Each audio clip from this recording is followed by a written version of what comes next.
Hi guys, good morning, welcome to back my YouTube channel. আমি দোলন আবার চলে এলাম একটা নতুন ব্লগ নিয়ে। আশা করি তোমরা সবাই খুব ভালো আছো। আমি একদম বিন্দাস আছি। তো আজকে ব্লগটা এখান থেকে স্টার্ট করছি, স্কিপ না করে পুরো ব্লগটা এনজয় করো। এই দেখো আমার গেঞ্জিতে দেখো তরমুজ আইসক্রিম, কিন্তু আমি তরমুজ হতে পারছি না। আরে দেখো গরমের ঠেলায় আমার অবস্থা দেখো,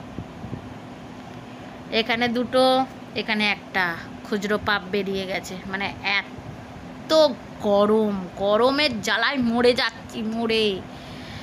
উফ। তো যাই হোক, এত রোদ্দুর, এখন 10:30 বাজতে যায়। ঘরের সমস্ত কাজ কমপ্লিট। আমার শাশুড়ি মা শুয়ে আছে, ঠিক আছে। আর আমার বেরোতে হবে, কারণ অনেকগুলো কাজ আছে বাইরের, সেগুলো সব চুকাতে হবে। তো যাই হোক, কারণ হচ্ছে একটু শপিং করতে যাওয়ার আছে। তারপরে হচ্ছে শপিং আমার জন্য নয়, আমার একটা ভাসুরের জন্মদিন। তো তার জন্য একটা গেঞ্জি কিনবো, মানে জামা কিনবো। সেই জন্য একটু দেখি কোথায় যাই। আর একটু ইলেকট্রিক বিল দিতে যাব। মানে আজকের একসাথে দুটো কাজ করে আসবো, আবার বিকেলে আবার একটু বেরোনোর আছে। হ্যাঁ, বাজার করব, মানে গরম। আর তাই আজকে রান্না বান্না কিছু ঝামেলা রাখিনি। আজকে দুপুরবেলা হচ্ছে পান্তা খাবো, পান্তা। কালকে রাতে ভাত করেছিল, আমার জন্য ভাত করেছিল। একটু বেশি করে চাল নিয়ে নিতে বলেছিলাম আমার শাশুড়ি মাকে, যাতে আজকে পান্তা খেতে পারি। তো আজকে পান্তা খাবো, আর পান্তার সাথে অনেক কিছু আছে, অনেক কিছু। আলু মাখা শুকনো লঙ্কা দিয়ে, মাছ ভাজা, ডালের বড়া, ডিম ভাজা, আলু ভাজা, কত কিছু দিয়ে আজকে পান্তা খাবো। তো দেখতে থাকো কত কিছু দিয়ে পান্তা খাবো। আর তার আগে যাই বাজার থেকে ঘুরে আসি, তার আগে শরীরটা গরম করে আসি, তবে পান্তা খাবো। আমার শাশুড়ির অবস্থা দেখো, টান টান হয়ে শুয়ে আছে। আর এত গরম, তো এই দেখো গরমের চোটে দেখো আমার শাশুড়ি মার গায়ে কত, কি বলে মা এটাকে, ঘামাচি বেরিয়ে গেছে, ঘামাচি। দেখো, এই দেখো, বুঝেছো, এই দেখো। আর আমার নখ বড় বড়, আর আমাকে বললো শুধু ফাটিয়ে দে, মেরে দে। দেখো পুট পুট করে মরছে, দেখেছো? মানে অনেক ঘামাচি হয়েছে না। আর আমার বরের মাথায় হয়েছে, ঘুমিয়ে দেখো না। ও মা, জেগে থাকো, ঘুমাচ্ছ কেন? তাকিয়ে থাকো, তাকিয়ে আছে তো। হ্যাঁ, আমার শাশুড়ির চোখগুলো পুরো চীনাদের মতন ছোট ছোট। তাকিয়ে থাকলেও মনে হবে যেন ঘুমাচ্ছে। দেখো, এইটু চোখ, এইটু। রেডি হয়ে গেছি, এখন যাব বাজারে, তারপর যাব একটু শপিং করব, তারপরে ইলেকট্রিক বিল দেবো। একেবারে সব কাজ মিটিয়ে আসবো।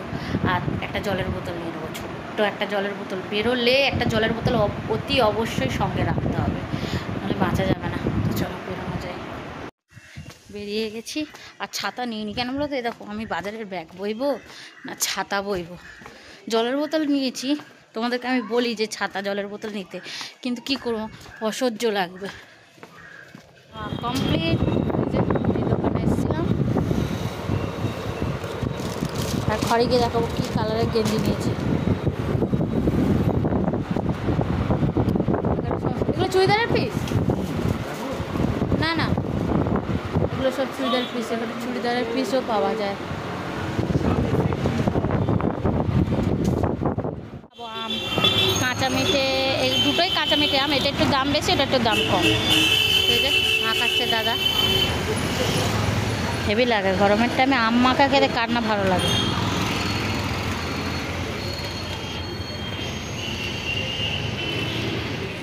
নিয়েছি, দেবো কালকে আমার ভাসুরজির বার্থডে। আমাকে আর আমার প্রতিদেবকে নেমন্তন্ন করেছে। তো বললাম কী দেবো। ছেলেদের না মানে জামা ছাড়া আর কিছু দেওয়া যায় না, জামা গেঞ্জি বা ঘড়ি ছাড়া। ভেবেছিলাম ঘড়ি দেবো, তা বললাম না, জামাই গেঞ্জি দিই। তো এই যে রেড কালারের ওপরে এরকম তা খুব খারাপ, এত রোদ্দুর বাইরে, দারুণার বাইরে। আমি জল নিয়ে গেছিলাম, এক বোতল, একটুও জল নেই, সব খেয়ে নিয়েছি। প্রথমে গেছিলাম বাজারে, গেছিলাম ওই গেঞ্জিটা কিনলাম, তারপরে ইলেকট্রিক বিল দিলাম, ইলেকট্রিক বিল দেওয়ার পর বাজার করলাম, আলু পেঁয়াজ এই সেই সব নিলাম। আবার সন্ধেবেলা বেরোতে হবে। তো চলো আবার পরে কথা বলবো, একটু বসে স্নান করে নেবো। দূর থেকে এসছি তো একটুখানি গ্লুকন্ডি খাই, গ্লুকন্ডি। পটল, আর এখানে মাছ ভাজা হবে, তারপরে ডিম ভাজা হবে, শুকনো লঙ্কা ভাজা হবে, তো পেঁয়াজ দিয়ে ডিম ভাজবো। তো সব রেডি করে রেখে দিয়েছি, যখন খাবো। উড়িষ্যায় দেখেছি, মানে আমার তো মানে মাসির বাড়ি উড়িষ্যা, তো ওখানে দেখেছি যে এই গরমকাল আসলে না এরকম পখল ভাত খায় ওরা। ওখানে কি বলে বলো তো? পখল ভাত বলে, পখল ভাত। মানে আমরা যেরকম পান্তা বলি, জল ঢালা ভাত বলি, ওদের ওখানে পখলো বলে, পখল ভাত বলে। তো ওরা খায় দেখেছি, খেতাম আমি যখন ঘুরতে যেতাম ছোট, তখন অনেক বছর, প্রায় 10-12 বছর হয়ে গেছে যাইনি, প্রায় ছোটোবেলায় যেতাম, তখন আমার 6-7 বছর বয়স, হয়তো 7-8 বছর বয়স এরকম হবে। এখন হয়তো 8-9 বছর হয়ে গেছে আমি যাইনি, আরও বেশি হয়তো। যাই হোক, তো দেখতাম ওরা গরমকালে মানে খেত, তো মানে ওই পান্তা ভাতের সাথে না কত কিছু দিয়ে খেত। চানাচুর, পেঁয়াজ, কাঁচা লঙ্কা দিয়ে মেখে, লাল লাল করে আলু সিদ্ধ মেখে, ডিম ভাজা, আলু ভাজা, মাছ ভাজা, আবার মাছটাকে না মাখতো ওরা কি সুন্দর, পেঁয়াজ শুকনো লঙ্কা মেখে, হেবি সুন্দর।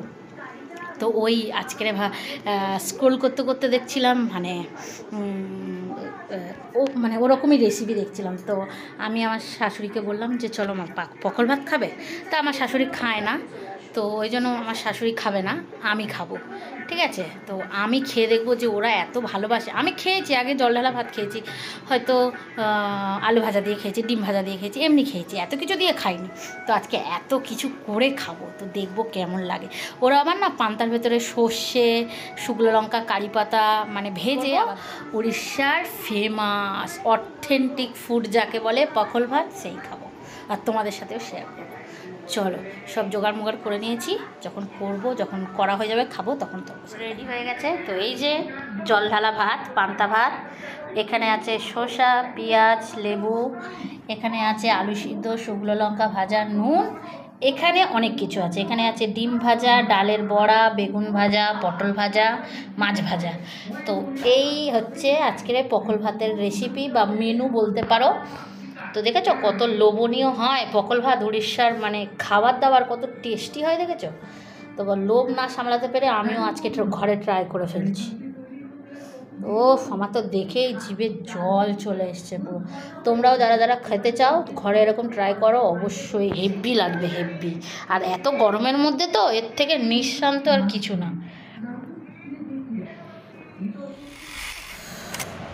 এত টেস্ট লাগলো না খেতে, যেন আজকে যেন বেশি খেয়ে নিয়েছি। ও বাবা, হেভি টেস্টি ছিল, হেভি। আর ওই পান্তাটার মধ্যে যদি একটু টক দই দিতে পারতাম না, আরও টেস্ট লাগতো। এটা টক দই ছিল না বলে লেবু দিয়েছিলাম, লেবু। টক টক পান্তা মানে পকল ভাত যাকে বলে, হেভি হেভি হেভি। তো চলো আবার পরে কথা বলবো আমার বর আসলে, কারণ আমার বর আজকে তাড়াতাড়ি অফিস থেকে চলে আসবে।